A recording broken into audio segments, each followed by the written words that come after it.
And upon further review, we update topics from previous episodes. And one of the most popular subjects we do concerns food. We've done episodes about oysters, clams, crab louie, chicken teriyaki, Dutch babies, and frangos, all with strong ties to Seattle.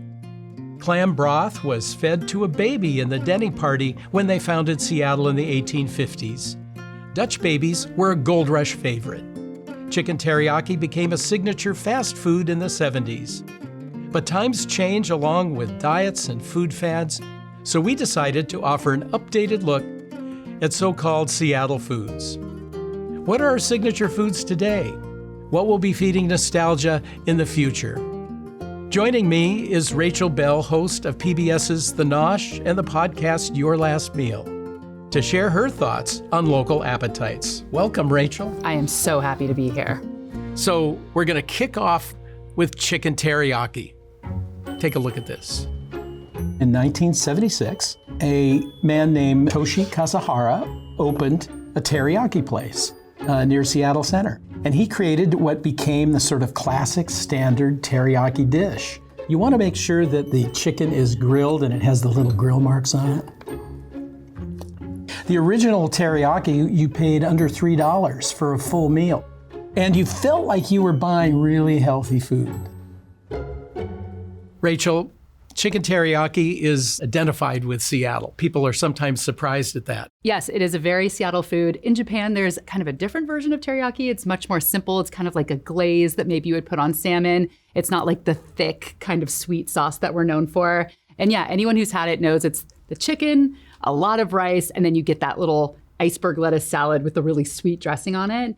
I think the person who has actually brought it back to the forefront is someone who only moved to Seattle during the pandemic, and that is cookbook author Kenji Lopez-Alt. He has decided that he's going to try every teriyaki joint in Seattle, and he does his Instagram videos about it. So what's the new teriyaki? Is there such a thing? I don't know if there's a new teriyaki, but my favorite fact about Seattle is that there are more pho restaurants than there are Starbucks, which is kind of hard to believe, yes. Yeah. And we have our bowls of pho in front of us now, and this comes from Pho Bok Soup Shop. And Pho Bok is believed to be the first pho restaurant in Seattle. It opened in the very early 80s. And the difference with this pho, and a lot of places do this, but if you have pho that's not that good, it's because they've made the broth with the powder. I just learned that a few years ago. Really? The good stuff is made by boiling bones and chicken feet for hours and hours so that the collagen releases. So let's give it a taste. All right. It's very herbaceous. So good. It's kind of like teriyaki in the sense it's deceptively simple, but a lot goes into the broth and the spicing and everything. It's really, really good. So next I want to talk about Seattle's seafood heritage. Okay. And we have a clip. Take a look. The Denny party landed at Alki Point on a chilly, wet November day in 1851. Among the party was a new baby, Roland Denny, just 2 months old. His mother, Marianne, was sick and couldn't produce milk, and so Duwamish women taught her to nurture tiny Roland on clam broth until she could. It worked. He lived to be a ripe 87 years old, the last survivor of the original Denny party. So, Rachel, we can't talk about Seattle foods without talking about seafood. Yes. And one kind of seafood that I grew up with was lutefisk. I am dying to try this because I have never had it before. I feel like people have very strong opinions on lutefisk. And as we learned when we were acquiring this, there's one place in town you can get it. Exactly. There's a Scandinavian specialties shop in Ballard. Lutefisk is salt cod. This is Pacific, like from the North Pacific, salt cod, and it's treated in lye. Oh, it just shreds. I'll just grab some. It's very gelatinous. That's what I've heard, and I actually thought that it was served cold because I assumed gelatinous meant cold, but no, this is hot fish jello. What's not to like? And is there butter and salt on this? There's a little butter and salt. I have to say, I like it. Oh. I don't mind it. You try it. It's good. I told you, I couldn't lose because either I would cook it and you'd hate it, and then I'd feel like, there, see? Or I'd cook it and it would be better than my grandmother's. Yeah, you did so a good job. I think I won. So the other thing that is somewhat related to seafood, I mean, people think of Seattle as a coffee town. Yeah. Right? You know, back in the early days, people drank clam nectar. Oh, the coffee of the sea. Right, exactly. Yeah. It's like you're drinking a little bit of the Salish Sea. Yeah. And you're telling me that now there's a new kind of hot drink. Yeah, I mean, at this point, at most coffee shops in the city, you can get matcha, which is Japanese green tea. And, you know, it's made like a latte, there's steamed milk, and there's often like a sweetener to it. I know that you have never tried matcha before, and I've never had the clam nectar before. Right, so we're going to do a trade here. All right, cheers. Skål. That's really good. It just tastes like salty fish broth. It's really good. This has a strange bitter taste. Does it? To it. Well, yeah, a little bit. I mean, I'm having a better day today than you are.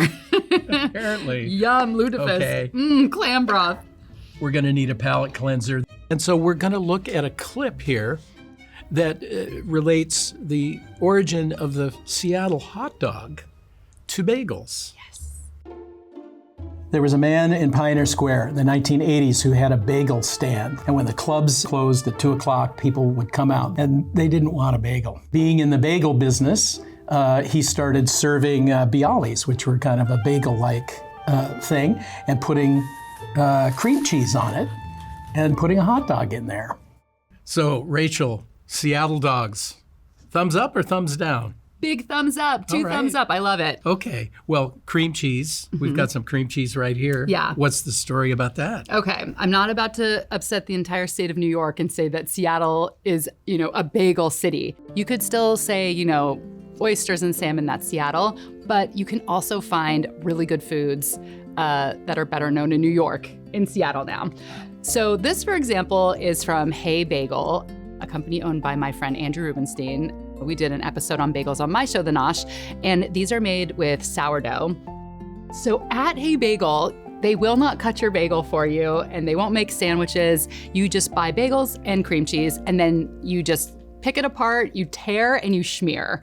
So we're just gonna rip it open. And it's a little challenging, but that stays true to what a lot of people like about New York bagels is having that crust on the outside, and they're really chewy, inside seeds everywhere. So Andrew calls this the rip and dip. What do you think? I think it's really good.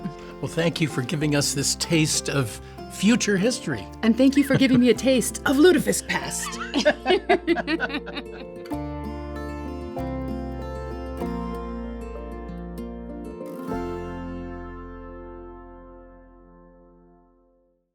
For more on this episode, listen to the Mossback podcast. Just search for Mossback wherever you listen.